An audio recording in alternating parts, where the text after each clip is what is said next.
My name is Scott McKenna, 36 years old. I work as a systems engineer. Due to certain circumstances, I changed jobs when I was 26. That being said, my profession hasn't changed. I'm still a systems engineer. I just escaped from the US, that's all. After graduating from college, I got a job at the IT company, which was my first choice. I think it was a promising start to my career. I was motivated about my work, my colleagues and superiors were kind, and it was a workplace with good communication. Yet, I quit the company without even waiting 3 years. To put it simply, the reason was a woman. Her name was Lucy Matthews, who was assigned to the same department as me when I joined as a newbie. She was, how can I put it, a woman with a unique atmosphere and beautiful. In a world where cuteness is mainstream, I think she belonged to the category of beauty. As we worked together as system engineers, we got closer and started dating. I remember being surprised and overjoyed when Lucy confessed her feelings to me. I'm a rather plain man and a nerd who can't engage in stylish conversation. On top of that, Lucy was a Madonna-like figure in the company, the center of attention. She was out of my league. I couldn't believe that this flower on a high peak would come to me. Even now, when I think back on it, it feels like a miracle. Lucy was a flashy kind of beauty. Of course, she was well aware of her own beauty. She knew very well how to present herself. Embarrassingly enough, I think I was so afraid of her disliking me that I ended up being at her beck and call and spent my days on edge. She quickly grew tired of me. I still remember her last words. "You might be capable at work, but you're a failure as a man. Being with you, Scott, was just boring." I couldn't hide my shock at the sudden breakup and contemptuous words. It's not often that one gets scolded directly like this, especially by a woman I love. This was harsh for me.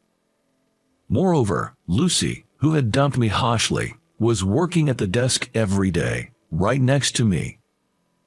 I couldn't take it anymore. Please don't laugh at me for running away. I was so weak-minded. So, I left the company that I had been longing for. Since then, I haven't been in touch with Lucy.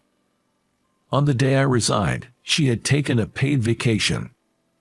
It's been 10 years since I quit my job. I now stand in front of the building of the company I once adored. I feel as if I'm reviving the feelings I had as a first-year employee. The truth is, I didn't just leave the company in a hurry, I also fled from the US. It's a small industry. I thought it would be hard to face my former colleagues if I got a job. So, I decided to go to where nobody knows me. Foreign IT companies are truly meritocratic. I daringly left the US to test my skills. This decision was a great success. Despite my struggle with social skills, I was fortunate to find a company that highly valued my skills as a system engineer. Witnessing cutting-edge technology, I immersed myself in my work. A decade flew by in a blink. I returned to this company because an old colleague contacted me and asked me back. It was a rather forceful invitation, so I made a request. Initially, I wanted to be employed as a regular staff member. That was my request. By doing this first, I'm confident that this experience will be useful when I return to my original work. Thus, I became a new employee at the age of 36. The department I was assigned to was the same as before. But the atmosphere was not like before. Somehow, the employees seemed to be shrinking. Before, there should have been more freedom and active exchange of opinions. I wonder what the cause is. Coming back like this, you've got some thick skin. While surveying the floor from the entrance, I was spoken to from behind. A voice I couldn't forget. It's not like I came back because I wanted to." Lucy, listening to my reply, snorted discontentedly. She had the same floral perfume scent as before. "Well, since you're a returnee, no matter who your former colleague is, no matter how old you are, you're a rookie here. You're at the very bottom. Don't forget that." Lucy, who said this arrogantly, had become a section manager. With Lucy in charge of this team, I became her subordinate. Lucy, confidently walking ahead with the clacking of her heels, was as confident as ever. What bothered me, however, was the attitude of my colleagues who were her subordinates. They seemed to be holding back around her. I carefully surveyed my surroundings and followed behind Lucy. Lucy introduced me as a returning rookie. Despite running away from this company, I came back. She introduced me as if mocking me. "I'm Scott McKenna. Nice to meet you." When I greeted, sparse applause broke out. When I was shown to my desk, I was surprised to see the one next to it. On the desk next to mine, there were 3 monitors, and in front of them, a small figure of a horse was displayed. Next to it was an eye massager and a shoulder-pounding stick. I could feel the strong presence. "What, is there something wrong with my desk?" The one peering at me from below as she said this was a short, skinny girl. The inside of her wolf-cut hair was bleached white. The eyeliner around her eyes was flared like a cat's. "Nice to meet you. I'm Emma Smith. Call me Emma." She stretched out her small right hand full of rings, and I shook it back. Her hand was as small as an elementary school student's. As soon as Emma took her seat, she put on white headphones. After that, she began to work at an astonishing speed. Thinking that she might only be assigned simple tasks, I stealthily glanced at Emma's screen. I let out a surprised voice involuntarily. What Emma was getting done at an incredible speed was not simple work. She's like solving intricate puzzles and codes with incredible speed. No doubt, the ace of this department is Emma. I'm certain of it. "What's up?" Interested in me. Emma, who I thought was only looking at her monitor, says this without changing her gaze. Get caught in the act of sneaking glances, I feel a bit guilty. "You can look at me more openly if you want." She turns her face towards me and smiles. As she tells me this, with an upward glance and a smile, I can only respond with a huh and scratch my head. By all means, feel free to compliment me. Being told this so refreshingly feels, well, refreshing. The atmosphere in the office has changed, but everyone's skills haven't diminished. That gives me a sense of relief. That said, it seems that our boss Lucy might be responsible for this change in atmosphere. On my first day, as a system engineer, the task given to me was stapling documents. The only time I touched a computer was to check company emails. Lucy intentionally kept me away from computers. In other words, she only assigned me to do miscellaneous tasks.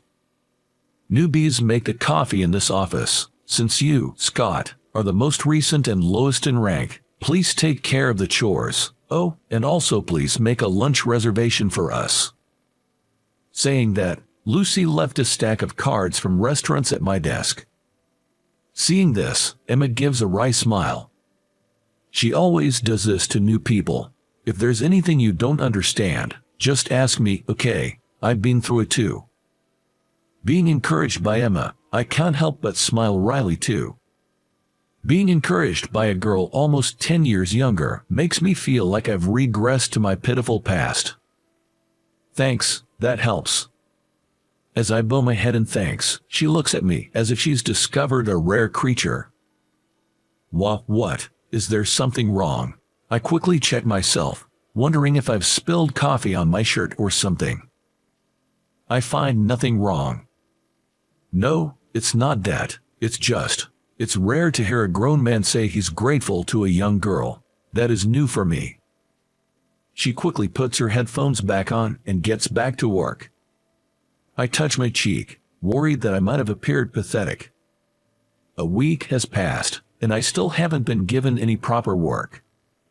Lucy begins to pile up chores from other departments on my desk. It seems like the tasks within our department weren't enough. "Good morning, Mr. McKenna." Rubbing her sleepy eyes, Emma arrives at work just in time. She dumps her backpack on her desk and heads straight to the kitchen to make coffee.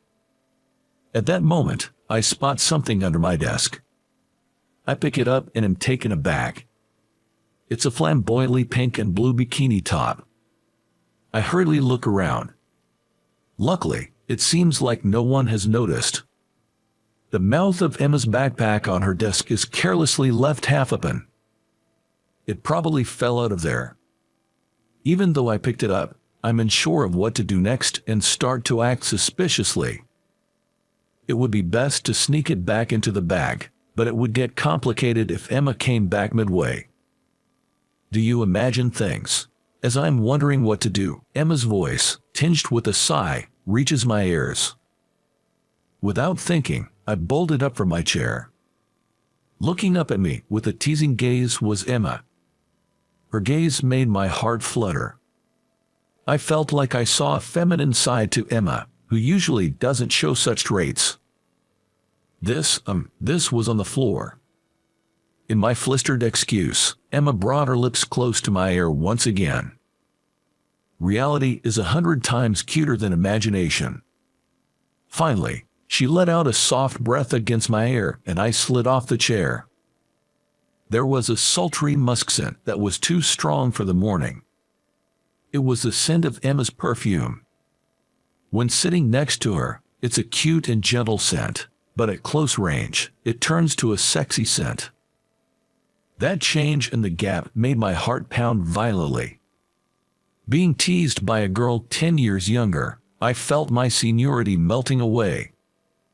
"I'm going to a night pool with friends today. Thanks for picking this up for me." Emma extended her hand towards me, lost in thought. First, I handed her swimsuit back, then took her hand to get up. Isn't it dangerous for a young girl to go to a night pool dressed like that? It's not a good idea. Without thinking, I sounded like a worried father. Emma gave me a confused look before bursting into laughter. She said she had never even heard such a thing from her own parents and kept laughing. Embarrassed, I muttered, "Give me a break." "Okay, if you're worried, Mr. McKenna, I won't go, but in return, I expect a reward. I'll be looking forward to it." She pushed the swimsuit into the pocket of my suit, and Emma laughed. Now I can't go to the night pool. I was captivated by Emma, who was smiling mischievously like a naughty child. It was a shocking realization of what a truly charming little devil she was. After this day, Emma and I became considerably closer. Somehow, I felt like I was being rolled around in the palm of her hand. When Emma showed up for the dinner I invited her to instead of the night pool, I was breathless. She had a completely different atmosphere than at work. Her loosely tied-up hair had perfectly fallen strands, giving her a melancholy and sexy look. A black mini dress with Dr. Martens boots. Her lips, painted a cherry blossom color, gave off an innocent vibe, contrary to her attire. I was confused about who the real Emma was. I'm lucky to be invited to such a fancy restaurant.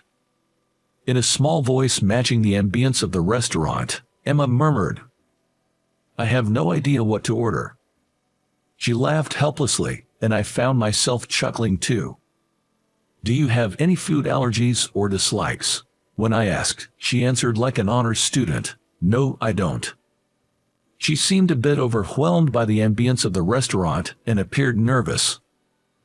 It made me realize that at 26, she could still have endearing, innocent moments. When I finished ordering, Emma was unusually looking at me with eyes full of admiration. "What is it?" "McKenna, you can speak French. That's impressive." I seemed to surprise her when I spoke a bit of French with the chef. As we dined, I told Emma about my experiences working in various places abroad. Emma quickly fired off a barrage of questions, causing us both to repeatedly pause our meal. I was happy she was so interested, so I shared things I'd never told anyone before. At every new revelation, Emma either laughed and clapped her hands or seemed taken aback. Feels like I'm doing all the talking. Let me hear about you, Ms. Smith. I had just made that remark when she told me to call her Emma. If you don't call me that, I won't respond, she said, peering into my eyes. Swallowing nervously, I cautiously called her Emma. Yes, Scott. With a smile and a tilt of her head, she responded, almost knocking me off my feet. I don't know what to do. I can't win against this girl. That was the lesson I learned that night. Looks like you're smitten with a young girl, isn't it? One day, Lucy, whom I crossed paths with in the hallway, stopped and said out loud for everyone to hear. Hearing Lucy's voice, the surrounding employees started whispering and glancing my way. Weren't you infatuated with me before? Changed your tastes now, have you, into younger women? Lucy's teasing tone slightly ticked me off. I was surprised, too. I thought you'd be long married and retired by now. That's why I returned to this company. I didn't expect you to be still on the market. At my words, Lucy's face turned bright red. The whispers around us grew louder. Lucy had already started spreading stories of my past among my colleagues. I had once come across her animatedly sharing stories of how I used to be head over heels for her. While it's true that I was infatuated with Lucy, I'm not ashamed of it. However, her exaggerations and smug way of narrating irked me. Being able to pay her back a bit felt somewhat refreshing. What? Still on the market? That's rude. It's just that I haven't met a man who's worthy of me. Stop making fun of me. Lucy raised her voice in protest. Apparently, she is in a close relationship at the moment. She rambled on about her partner, a high flyer in the industry, being more wonderful than any men in our company, although no one had asked. It seemed like she didn't want people to think she was single. It's typical Lucy, who's always had a boyfriend without a break. There's no doubt she has someone now. But when it comes to marriage, men look at different aspects of a woman. Whether living together would be enjoyable or tiresome. In other words, while Lucy is popular but not married, she's great as a girlfriend, but not suitable for marriage. The current situation demonstrates that clearly. Well, that's the thing. Don't compare me with someone who can only handle young girls. Leaving behind such a dismissive remark, the visibly annoyed Lucy stormed off. I watched as she took out her anger on her subordinates while she left. Lucy's boyfriend. Yay, I know him. He's from the development department of our rival company. He's really cheesy and, well, creepy. During lunch break, Emma and I were nibbling on some sweet bread at our adjacent desks. When I asked about Lucy's boyfriend, Emma gave a rather disgusted look as she filled me in about the man. The fact that she herself had been hit on by him seemed to disgust her to her core, which I found amusing, and couldn't help but chuckle. It's not funny. I think that guy is a schemer. He even tried to talk me into transferring and suggested I bring some information as a gift. The conversation quickly took a grim turn. What do you mean by that? I stopped nibbling on the pastry. Exactly what it sounds like. That man is trying every trick in the book to steal our development information. Emma crumpled up her bread back, and with a dangerous smile, she delivered her words. Given the circumstances, it appeared that Lucy was his current target. From what I gathered today, Lucy seemed quite smitten with him. I could only hope that my bad feeling wouldn't turn out to be true. I know who you really are, Scott. Nonchalantly revealing my secret as she looked at her computer monitor. What, you're joking, right? The words slipped out of my mouth, to which Emma gave a wicked grin. On her computer screen was my confidential transfer order, which hadn't been disclosed publicly. She seemed to have effortlessly bypassed the HR computer security and discovered the truth. She confessed she had been suspicious from the start. She seemed to have noticed me reading the program source code that was displayed on her computer monitor. Nobody in this department can read code like you can. I knew right away you were not just an ordinary Joe. I was left scratching my head, my cover blown. Now, shall we swiftly drain the pus and make this workplace more pleasant? Emma said in a mockingly polite tone, her face plastered with the mischievous grin she often wore. Roger that. I conceded, throwing up my hands in surrender. I decided to dive straight into the harsh treatment. I was able to catch the tail of the information leak quite easily. Lucy had always been careless. There were traces of her habits even in the program source code. She had copied the program of a recently developed system. And there were traces of her attempting to take it outside the company.